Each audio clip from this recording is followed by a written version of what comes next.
viens de suivre une émission avec Éric Zemmour et Jacques Sapir sur l'immigration, etc. Et c'est l'occasion pour moi de revenir sur certaines idées que j'ai développées et qui font écho ou pas avec ce que dit M. Zemmour.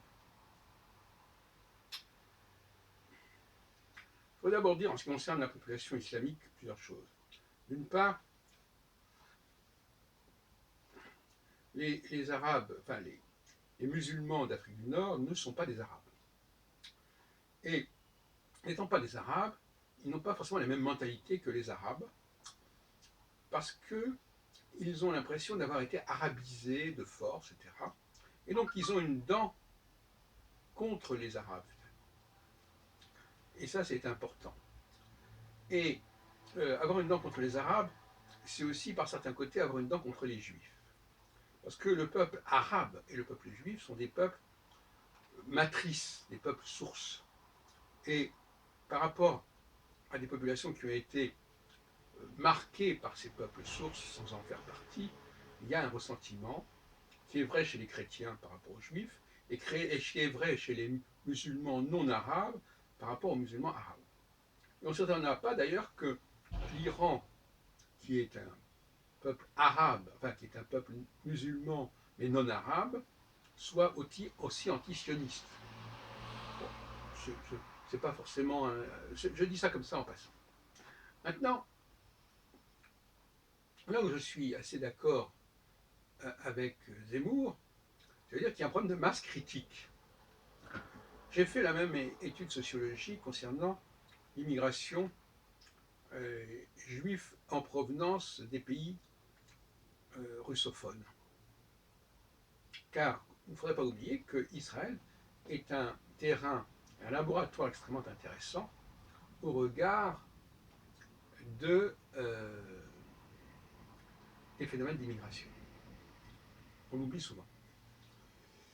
J'ai publié d'ailleurs des textes à ce sujet, montrant que les Juifs immigrés d'Union soviétique, enfin l'ex-Union soviétique, mais à l'époque c'était l'Union soviétique, dans les années 70, en Israël, ont généralement cherché à s'intégrer et ont appris l'hébreu, etc., etc., et ont plus ou moins coupé les ponts avec les pays d'origine.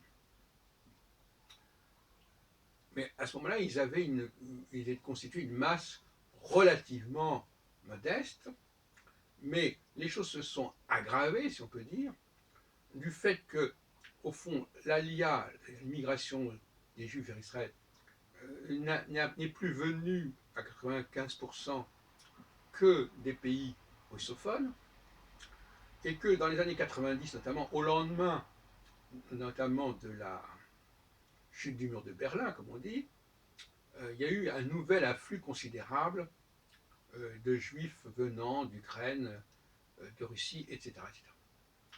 Et les conditions dans lesquelles s'est passée cette seconde vague d'immigration, il y en a eu d'autres, bien sûr, dans l'histoire d'Israël au début du XXe siècle, ça, on ne va pas revenir là-dessus, d'origine russe, enfin, c'est un autre sujet, ces conditions n'ont pas du tout été les mêmes que 20 ans plus tôt.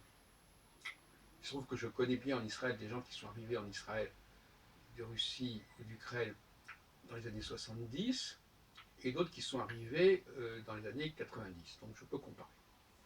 Eh bien, la seconde vague est restée très russophone et ça s'explique parce qu'elle constitue un ensemble beaucoup plus lourd, mais aussi parce qu'elle a contaminé, si on peut dire, les juifs russes des années 70, qui se sont russifiés en quelque sorte du fait de cette influence. Et puis alors il y a eu aussi un phénomène technologique qui fait que, à partir de ce moment des années 90, la facilité à capter la télévision russe était beaucoup plus grande que 20 ans plus tôt, et par conséquent le déracinement s'est fait beaucoup plus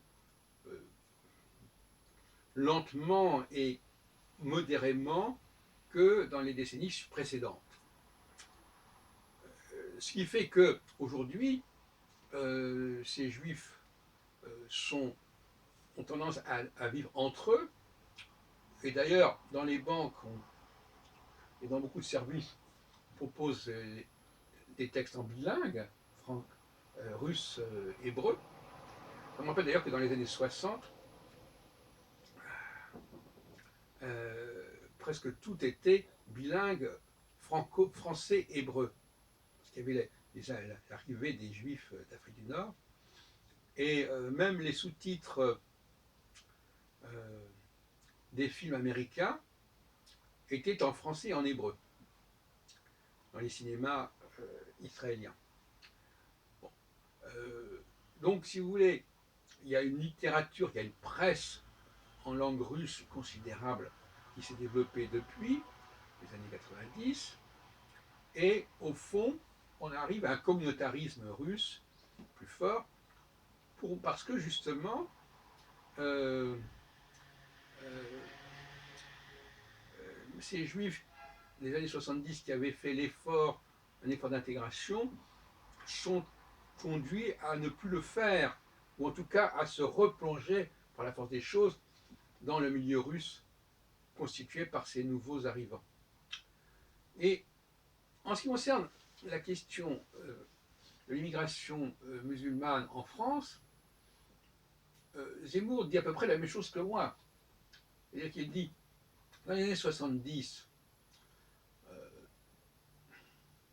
je ne veux pas reprendre exactement la chronologie, il y a une première immigration relativement faible de musulmans qui ont fait l'effort de s'intégrer dans la société française. Mais à partir du moment où il y a eu des nouvelles arrivées plus tardives de musulmans, les choses n'ont plus été comparables. C'est-à-dire que l'intégration a régressé en quelque sorte, quelque part. L'arrivée des nouveaux venus a radicalisé et a ramené vers l'islam et vers l'arabisme, l'arabité si on préfère, c'est-à-dire pas le nom d'arabe, en tout cas la langue arabe et tout ce qui va avec la culture arabe, a ramené en tout cas vers le Maghreb des gens qui au départ avaient consenti à s'intégrer.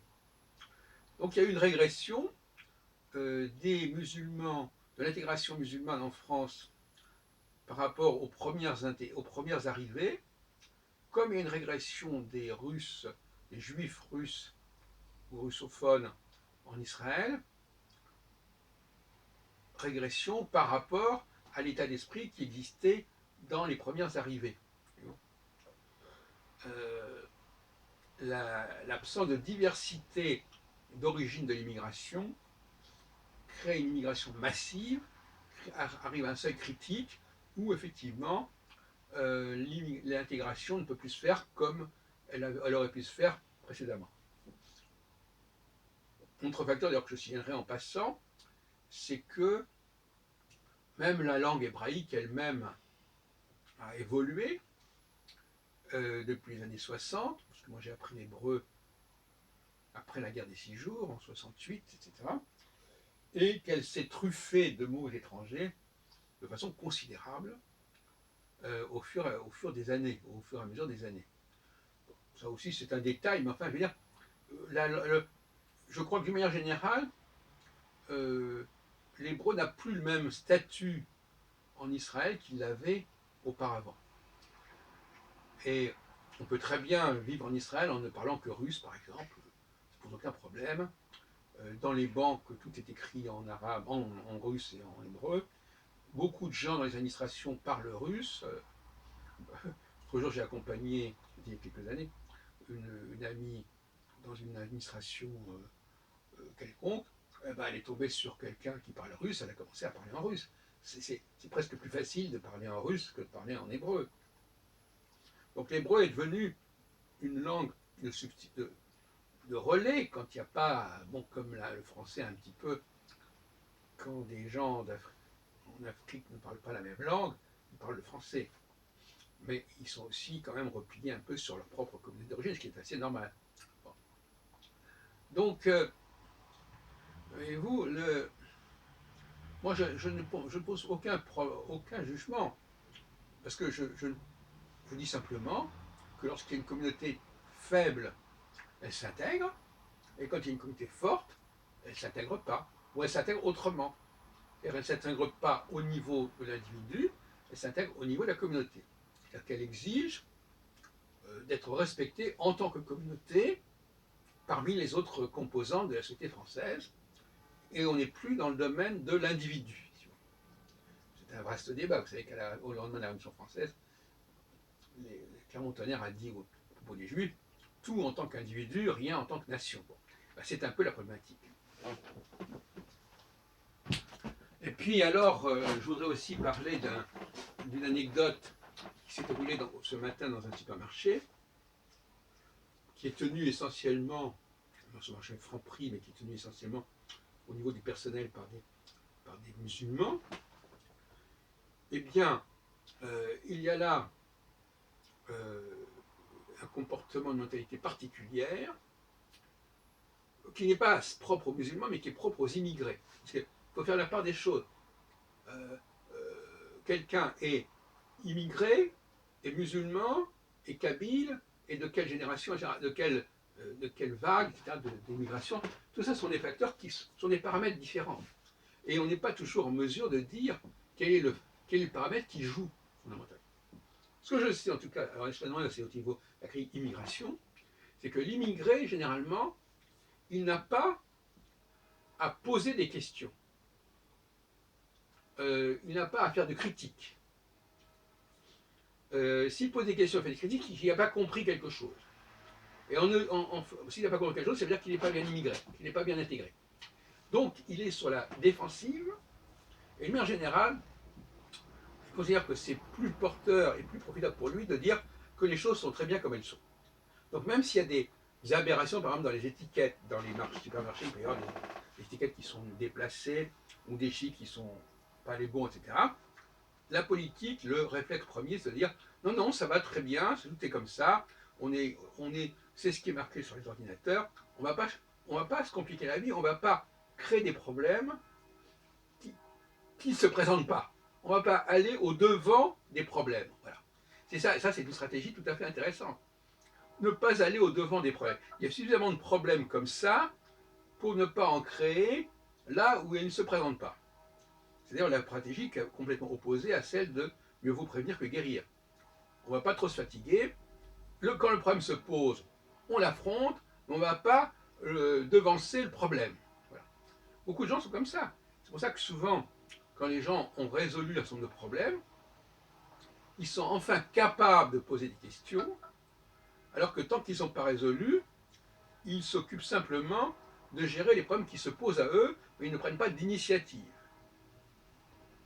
Donc, même quand j'écoute Zemmour ou d'autres, j'ai l'impression que le mot d'ordre, c'est il faut accepter les choses comme elles sont, comme on nous les présente. Il faut pas trop se faire remarquer. Il faut rentrer dans le melting pot, dans le creuset, dans la machine intégrée, comme disent un certain nombre de personnes, comme Mélenchon et Elisabeth Lévy, par exemple, mais d'autres encore. Donc, là, le réflexe, c'est on ne pose pas de questions.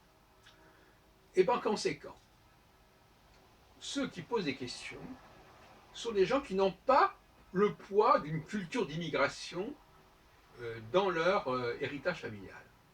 Alors eux, ils n'ont pas peur de poser des questions, ils n'ont pas peur de s'interroger, et là, il y a effectivement un blocage épistémologique grave, à savoir que on en reste à des observations superficielles qui ne remettent pas en question fondamentalement les choses. Et je dirais pour terminer que ça va quand même appauvrir considérablement la démarche intellectuelle en la réduisant, en la canalisant sur des points relativement secondaires qui ne remettent pas en question le statu quo qu'on va au contraire chercher à valider, entériner Et les immigrés, dans ce cas-là, risquent d'être plus royalistes que le roi.